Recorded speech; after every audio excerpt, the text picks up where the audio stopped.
নমস্কার দর্শক বন্ধুরা, আমার সহজ কথা মোটিভেশনে সবাইকে জানাই সুস্বাগতম। আমি তোমাদের বন্ধু মৌমিতা।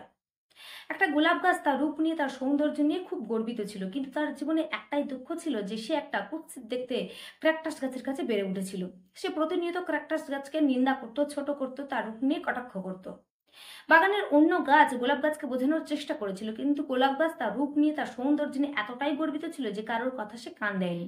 কিছুকাল পরে এদেশে প্রবল খরা দেখা দেয়, আর সেই খরায় বাগানে উপস্থিত কুয়োর সব জল শুকিয়ে যায়, আর জলের অভাবে বাগানের সব গাছ ধীরে ধীরে নেতিয়ে পড়ে, এমনকি সেই গর্বিত গোলাপ গাছটিও ধীরে ধীরে নেতিয়ে পড়ে।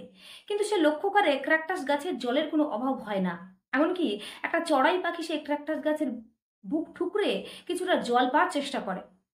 গোলাপ গাছটি একটু জল পাওয়ার আশায় ক্র্যাকটাসের কাছে গিয়ে কথা বলে, আর ক্র্যাকটাস সমস্ত কথা ভুলে গিয়ে সেই গোলাপকে জল দিয়ে সাহায্য করে এবং সেই গ্রীষ্মে তারা বন্ধু হয়ে থাকে। তাই এর থেকে আমরা এই শিক্ষা পাই যে রূপ দেখে কাউকে বিচার করা উচিত নয়।